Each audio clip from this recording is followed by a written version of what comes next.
Hello guys and welcome back to Planet 40k. So we're in like a bit of a mini series at this moment. We're going for the full rules from the new codex. So we're kind of in like a 5-part mini series. Yes, well, in the previous video we did the Canoptic Court with the full rules of the detachment. Today we're going to be looking at the Obeisance Phalanx. So we're on part 2 of this 5-part mini series, and let's start this right off with the detachment rule, I guess. So we've got worthy foes, that's the detachment rule, and if you've got the right keyword, so Lich Guard, Triarch or Overlords, then they're going to get a +1 to wound against that selected enemy unit until your next command phase where you then select a new unit. So it only applies to Overlords, Lich Guard and Triarch. Now this is worth noting here that Imitate the Stormlord, Trazyn the Infinite, the Command Barge and the Silent King, none of the 4 there have the Overlord keyword, so it doesn't apply to those 4, but all the other stuff that relates to it will. Fine, cool. So what would this detachment be good for? Let's kind of break this down to start with. War Scythes with the Lich Guard, which would be obviously with an Overlord, so they'd get the +1 to wound, so that's quite deadly. I mean, even the Swords and Shields, let alone the War Scythes, the Swords and Shields getting a +1 to wound is pretty good. I mean, at range, you've got your Necron Immortals, Necron Warriors. I mean, talking about Immortals, imagine you took the Tesla Carbines, which are Strength 5, and you're firing at a Toughness 9 monster. You're now wounding on a 4, because it's a +1 to the wound roll. Bearing in mind, you're going to get a lot of shots with sustained hits too, bloody, bloody, blah. So it could be good for that kind of stuff. Praetorians are going to be deadly in both the phases, so they're going to gain that detachment rule in not only the shooting phase but the fight phase as well, so they're going to gain it double bubble. So Praetorians are probably better in this codex. They've got deep strike as well, so that, you know, they can get in there nice and early. So yeah, that's what they're kind of good for. There's going to be plenty of other ones. I mean, this is just an overview, as we mentioned in the previous video. I'm just kind of doing an overview, skimming through the rules from a third-party source here. This isn't from Games Workshop, this isn't from Warhammer Community, this is a third-party reliable source that I've got this information from.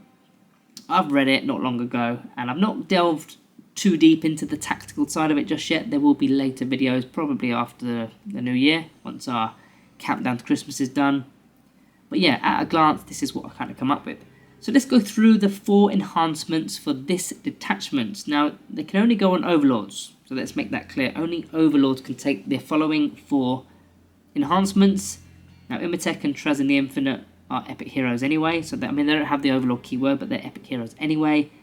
Silent King's also an epic hero, so it's the Command Barge that is kind of suffering in this detachment, because unfortunately that doesn't have the Overlord keyword, although it isn't an epic hero.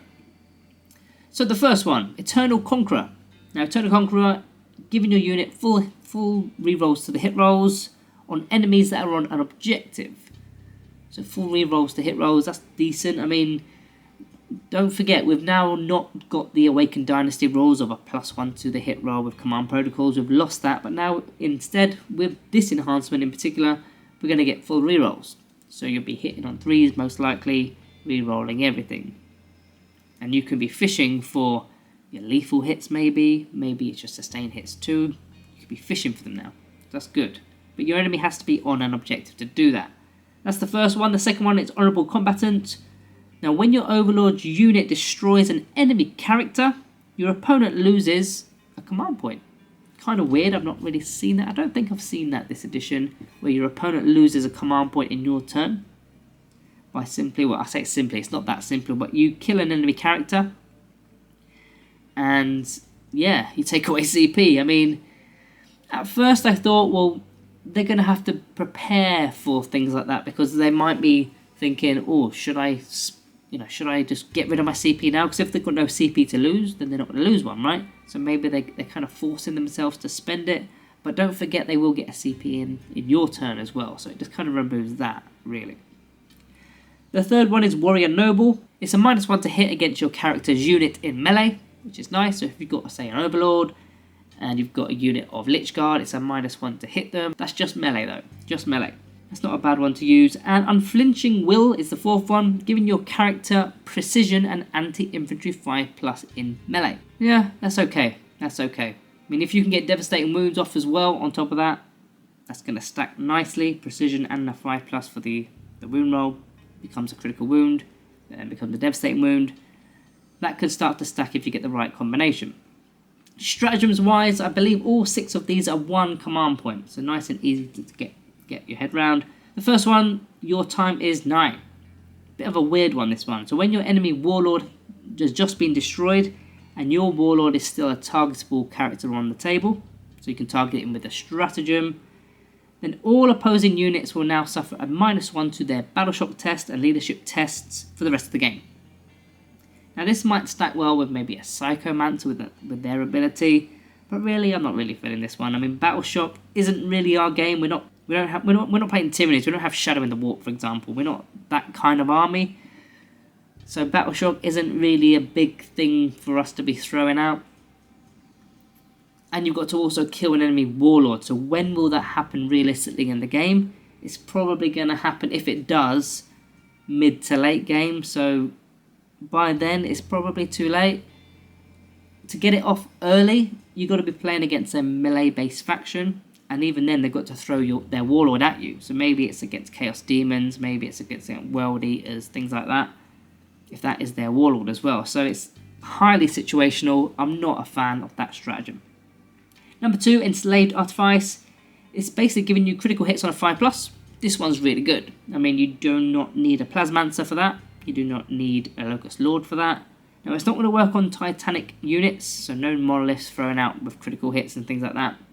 On a 5+ anyway. But no, I'm thinking Exterminators for your Locust Heavy Destroyers. You're not going to need the Locust Lord, which makes the whole unit cost cheaper. 5+ critical hits, all for 1 CP as soon as you fire. I mean, I'm also thinking Tesla Immortals as well. Don't need the Plasmancer there. Sustained hits 2 on a 5+.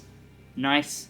If you've got the Overlord in there on top of that, it's a +1 to wound, and they're re-rolling wounds because they're Immortals. There's just so much synergy and combinations there that I can't wait to get my head into.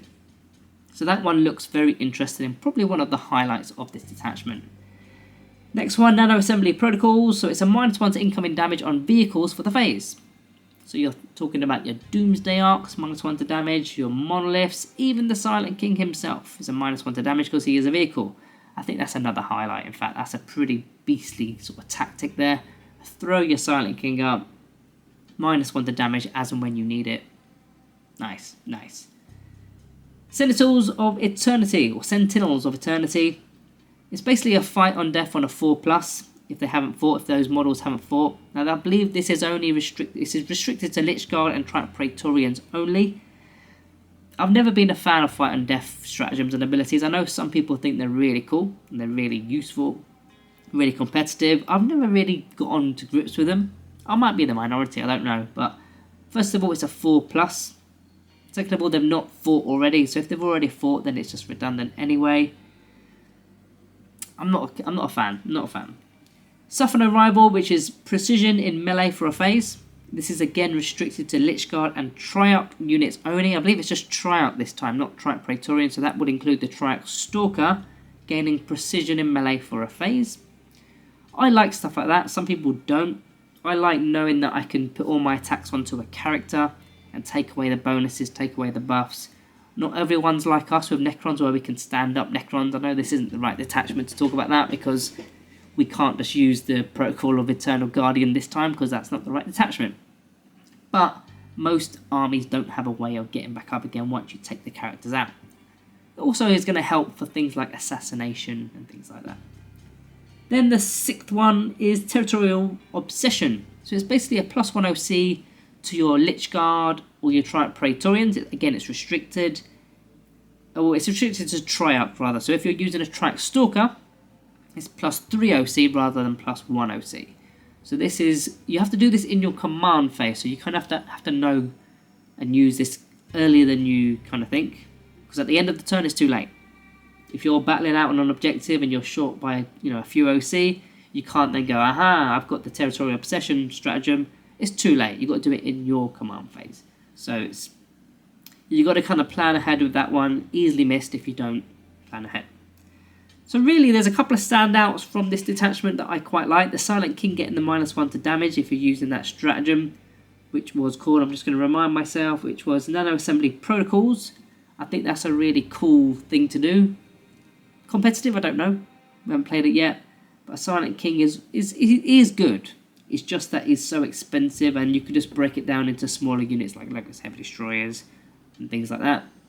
But he is a good, you know, combo multiplier for other units, and especially in this kind of detachment where you're giving loads of, you know, a +1 to the wound roll, and you can get the Immortals doing a 5+ critical hits roll, which in fact is my second point. Critical hits on a 5+ for 1 CP means you're saving a lot of points for, you know, because you're not getting characters, you're not getting the Locust Lords, you're not getting the Plasmancers.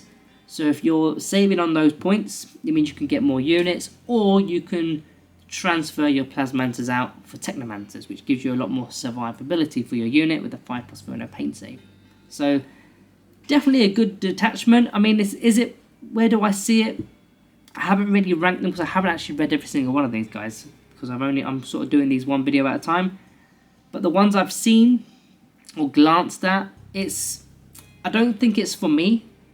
But of course, we've got to give it a go. I think there's a lot more synergy and tactical. There's a lot more to it than meets the eye. I just need to get my sort of teeth into it and sort of work it out. But at this moment in time, yeah, it's cool. It's cool. I just don't like the restrictions on Lichguard Tricon Overlords. That's the only thing. That's the only downside. But yeah, again, like the previous video, let me know your synergies, your strategies down below. We all want to learn. If also, you can jump onto our Discord if you want.